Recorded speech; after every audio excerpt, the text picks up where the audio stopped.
स्वागत है दोस्तों स्टडी फॉर यूपीएससी में।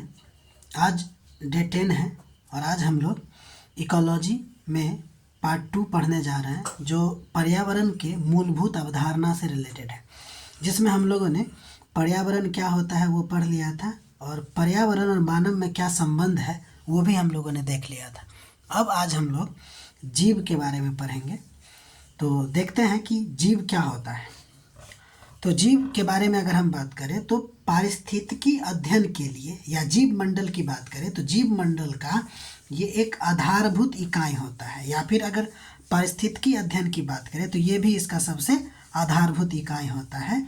इसके अंतर्गत जीवन के लक्षणों से युक्त इकाइयों को शामिल किया जाता है। यानी कि सिंपल बुझिए कि यह जो है एक सजीव है और सजीव के जितने भी लक्षण होते हैं उससे युक्त इकाई को शामिल किया जाता है। ठीक है, इसके अंतर्गत यानी कि जीव के अंतर्गत जब हम पढ़ाई करते हैं तो जीव के स्वरूप के बारे में देखते हैं, उसके शरीर क्रिया के बारे में देखते हैं, उसका व्यवहार क्या है वो देखा जाता है, उसका वितरण यानी कि वो कहाँ कहाँ है वो भी देखा जाता है, और साथ ही साथ वातावरणीय परिस्थिति के अनुकूलन से संबंधित बातों को समझने का प्रयास किया जाता है। यानी कि जीव है क्या, तो जीव जो है वह जीव मंडल का आधारभूत इकाई होता है जो जीवन के लक्षणों से युक्त होता है। ठीक है, यानी कि जीव क्या है, एक प्रकार के सजीव समझ लीजिए, वही होता है।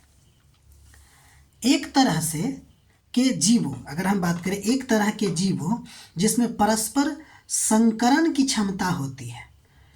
एक ही जैसा जीव है जिसमें क्या होती है कि संकरण की क्षमता होती है और जो निषेची संतति को जन्म देता है उसे हम प्रजाति कहते हैं। अगर हम सिंपल बात कहें कि प्रजाति क्या होता है तो एक ही तरह के जीव हैं जिसमें आपस में सेक्सुअल रिलेशनशिप के द्वारा जो है एक सक्षम संतान की उत्पत्ति करते हैं, उसको हम लोग क्या कहते हैं, प्रजाति कहते हैं। ठीक है, या जाति भी कहा जाता है।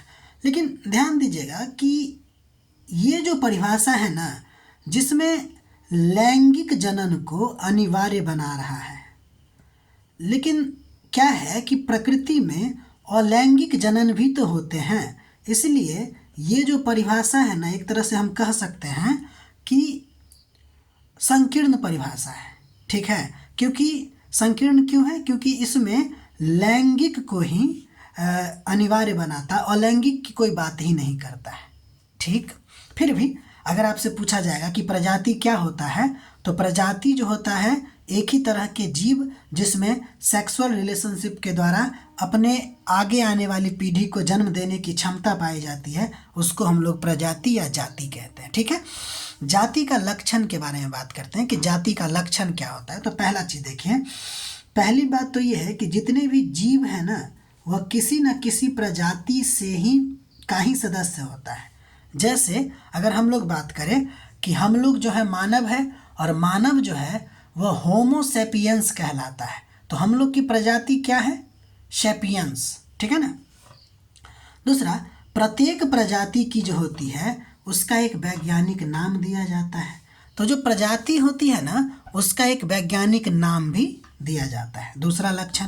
तीसरा, प्रजाति के जीव में संरचना, आकार, रंग आदि में समानता पाई जाती है। जो भी प्रजाति होती है, जितने भी प्रजाति होते हैं, अलग अलग प्रजाति की बात नहीं कर रहे हैं, एक ही प्रजाति के सदस्यों की जो संरचना होगी, आकार होगा, रंग होगा, उस सब में समानता पाई जाती है। ठीक है, हालांकि अगर अलग अलग जलवायु में कई पीढ़ियों तक प्रजाति जो है बने रहते हैं, अलग अलग यानी कि एक ही प्रजाति के जीव हैं लेकिन वो अलग अलग जलवायु में रहते हैं, तो उनको बाह्य रूप से उनमें भिन्नता आ जाती है। ठीक है, बाह्य रूप में भिन्नता आ जाती है।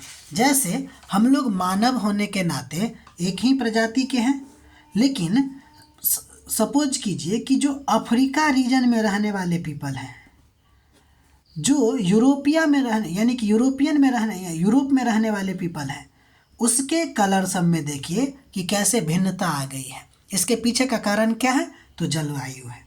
जो भूमध्य सागरीय क्षेत्र में यानी कि जो भूमध्य रेखीय क्षेत्र में रहेगा वहाँ पे सूर्य की गर्मी बहुत ज़्यादा होती है, तो उसके वजह से उसका जो है शरीर में मेलानिन की मात्रा बढ़ जाती है, जिससे क्या होती है कि शरीर काला पड़ जाता है। लेकिन जो ठंडा इलाका में होता है उसमें मेलानिन की मात्रा कम होती है, इसलिए वो ज़्यादा गोरा दिखता है।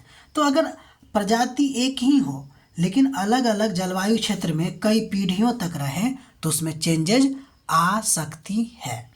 अगला नंबर लक्षण देखते हैं कि प्रत्येक प्रजाति जो होता है ना, उसके जीव आपस में मिलकर संतति को उत्पन्न कर सकते हैं। ये तो हम लोग पढ़े ही हैं। लेकिन प्रकृति में कभी कभी आपको दो अलग अलग प्रजाति, गौर कीजिएगा, प्रकृति में कभी कभी दो अलग अलग प्रजाति के सदस्य के बीच भी निषेचन हो जाता है और उससे संकर प्रजाति या फिर हाइब्रिड स्पीसीज की उत्पत्ति होती है। बस ध्यान दीजिएगा कि इसमें अधिकांश जो है वो बांझ यानी इनफर्टाइल होता है। गौर करना है, अधिकांश यानी कि ऐसा भी हो सकता है कि कुछ प्रजाति अपना अगली संतान को उत्पत्ति करने में सक्षम हो, लेकिन अधिकांश जो होता है वो बांझ ही होता है। ठीक, अब जैसे उदाहरण देखते हैं, जैसे हॉर्स जो कि फीमेल है और डंकी जो कि मेल है, ये दोनों अलग अलग प्रजाति है और इसके मिलने से जो खच्चर बनता है यानी कि म्यूल, ठीक है, ये संकर प्रजाति होंगे। अगर हम नर लाइन की बात करें, इनकी मेल की बात करें और मादा टाइगर की बात करें तो इससे मिलने से जो बनता है उसको लाइगर कहते हैं। वही अगर हम नर बाघ यानी कि टाइगर की बात करें और मादा लायन की बात करें तो इससे मिलने से टाइगन बनता है। ठीक है, घरेलू गाय और जंगली बैल, इसके मिलने से एक सांड की संकरण प्रजाति मिलती है। ध्यान दीजिएगा कि इसमें न कम ही मात्रा में लेकिन प्रजनन की क्षमता पाई जाती है, प्रजनन की क्षमता होती है, इसलिए हम यहाँ पे अधिकांश शब्द का यूज किए हैं। अधिकांश जो होता है वो बांझ होता है, लेकिन कभी कभी अपवाद स्वरूप तो मिल जाएगा ना। इसलिए अगर क्वेश्चन रहे यूपीएससी में कि प्रत्येक संकर प्रजाति जो होती है वो बांझ होती है तो क्वेश्चन गलत हो सकता है। ठीक है, उसी तरह हॉर्स की बात करें, अगर मेल है और डंकी फीमेल होगा तो हिन्नी बनेगी।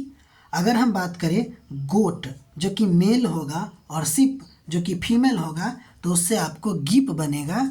और अगर कैमल की बात करें जो कि मेल है और लामा जो कि फीमेल है तो उससे आपको कामा बनेगा। ठीक है, ये सब के सब जो है आपको संकर प्रजाति या हाइब्रिड प्रजाति कहलाता है।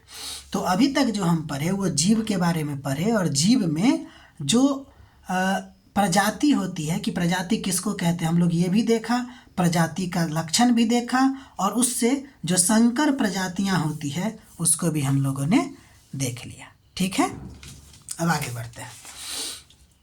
अब अगला नंबर जो इम्पोर्टेंट पॉइंट है वो हम लोग देखेंगे जनसंख्या के बारे में। तो जनसंख्या क्या होता है, तो देखिए किसी भी आवासीय क्षेत्र में निवास करने वाला पौधा प्राणियों की प्रजातियों के समूहों का, यानी सिंपल समझिए जनसंख्या क्या होता है, तो प्रजातियों के समूह को हम लोग पॉपुलेशन या जनसंख्या कहते हैं। प्रजातियों के समूह को हम लोग क्या कहेंगे, जनसंख्या कहेंगे। पौधे का समूह होगा या जंतु का समूह होगा, ठीक है, वो सब क्या हो जाएगा, जनसंख्या होगा। इसी दौरान एक टर्म आता है जिसका नाम है मेटा पॉपुलेशन। ठीक है, अब देखिए क्या होता है, जब किसी एक ही प्रजाति के जीव एक बड़े क्षेत्र में अलग अलग छोटे छोटे समूहों में बंटकर रहते हैं, यानी कि छोटी छोटी आबादियों में बंटकर रहते हैं और इन समूहों के बीच कभी कभी आने जाना लगा रहता है, तो ऐसे सभी समूह को मेटा पॉपुलेशन कहते हैं। जैसे एग्जाम्पल के लिए मान लीजिए कि एक जंगल में अगर 50 हिरन है मात्र, ठीक है, उसमें से कोई समूह ए है, बी है, सी है मान लीजिए, जिसमें एक में 30 रहता है, एक में मान लीजिए कि 15 रहता है और दूसरा में 5 रहती है। ठीक है, तो हो सकता है कि ये जो 30 है उसमें से कुछ यहाँ आ जाए, या इसमें से कुछ यहाँ आ जाए, या इसमें से कुछ यहाँ चले जाए, यानी एक दूसरे में आना जाना लगा रहेगा, एक साथ नहीं रहेगा। ठीक है, इस सब को मिला के मेटा पॉपुलेशन कहते हैं। ठीक है, तो यही बोले जितने भी समूह है ना सबको मिलाकर मेटा पॉपुलेशन कहते हैं। उम्मीद है अब आप समझ गए होंगे। अगला नंबर, अगर हम बात करते हैं जनसंख्या का, तो जनसंख्या की अपना एक विशेषता होता है जिसमें घनत्व होती है, जन्म दर होता है, मृत्यु दर होता है, उम्र होता है, बिखराव होता है, ये सब इसका एक विशेषता होता है। ये जब हम लोग जनसंख्या के बारे में पढ़ेंगे ना उसमें ये सब के बारे में हम लोग डिटेल से अध्ययन करेंगे। ठीक है, अभी हम लोग इकोलॉजी पढ़ रहे हैं तो इसके अनुसार से पढ़ना है। अब देखिए एक टर्म आता है जिसका नाम है जैविक विभव या पर्यावरण प्रतिरोध। ठीक, देखिए किसी भी जीव की प्रजनन या जनसंख्या वृद्धि की क्षमता को ना जैविक विभव यानी कि बायोटिक पोटेंशियल कहते हैं। तो बायोटिक पोटेंशियल क्या है? सिंपल, जीव के प्रजनन की क्षमता को हम लोग क्या कहते हैं? जैविक विभव। कोई जीव अपने जैविक विभव को प्राप्त कर सकता है क्योंकि भाई वो अपना जितनी उसकी क्षमता है उसके अनुसार से वो प्रजनन करेगा, लेकिन प्रकृति में ऐसा नहीं होता। प्रकृति में ऐसा नहीं होता है। क्या होता है कि प्रकृति ना उसके जैविक विभव को प्राप्त करने नहीं देता, वो अवरोध उत्पन्न करता है। प्रकृति जो है ऐसा अवरोध उत्पन्न करती है कि कोई जीव अपने जैविक विभव को प्राप्त नहीं करता। इसी अवरोध को जो पर्यावरण द्वारा उत्पन्न किया जाता है उसको पर्यावरण प्रतिरोध कहा जाता है। ठीक है, तो अब आप जैविक विभव और पर्यावरण प्रतिरोध समझ गए होंगे। अच्छा, ये प्रतिरोध क्यों आएगा? क्योंकि आप जानते हैं कि जितना जैविक विभव, जैसे मान लीजिए कि मक्खी की ही बात करें, अगर मक्खी में जितना प्रोडक्शन की उसकी क्षमता होती है, अगर उसमें पर्यावरण अगर नहीं रोक लगाएगी तो 1 से 1.5 महीना के भीतर पूरा पृथ्वी पर ही मक्खी हो जाएगा, है ना। तो इसको रोक लगाना जरूरी है। क्यों भाई? क्योंकि संसाधन जो है वो सीमित है और उसी संसाधन में जो है सभी को तो लाइफ सर्वाइव करना है। ठीक है, इसलिए पर्यावरण जो है वह जैविक प्रतिरोध यानी कि जैविक विभव को प्राप्त करने नहीं देता। ठीक है, अब आगे बढ़ते हैं। हाँ, तो आगे यही बताया गया है कि यह जो अजैविक तथा जैविक कारक है कि सीमित प्रभाव को दिखाता है। ये जो प्रतिरोध है ना, वो प्रतिरोध जल, स्थान, भोजन प्रतियोगिता के रूप में दिखता है। कि अगर आप जैसे देखते हैं ना, कहा जाता है कि सवेरे हिरन इसलिए भागता है क्योंकि वो आपको शेर का शिकार ना हो जाए, और शेर इसलिए भागता है कहीं अगर वो ना दोगे तो वो भूखा मर जाएगा। तो वहाँ कंपटीशन चलता रहता है और उसी कंपटीशन को ही तो पर्यावरण का प्रतिरोध कहते हैं। क्योंकि अगर शेर हिरन को नहीं खाएगी तो बहुत ज़्यादा जनसंख्या बढ़ जाएगा और उसकी जनसंख्या बढ़ने से पेड़ पे सामत आ जाएगी। ठीक है, तो ये था जैविक विभव और पर्यावरण प्रतिरोध।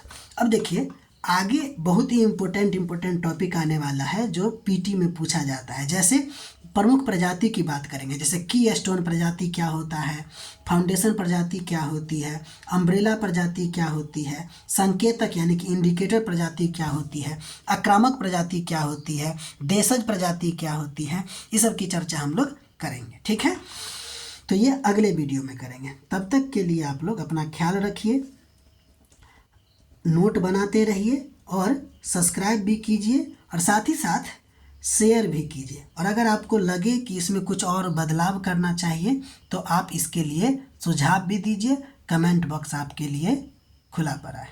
ठीक है, फिर से एक बार अपना ख्याल रखिएगा और सबसे इम्पोर्टेंट बात यह है कि नोट ज़रूर बनाइएगा क्योंकि रिवीजन करने में बहुत ज़्यादा सहायता मिलेगी। ठीक है, तब तक के लिए बाय।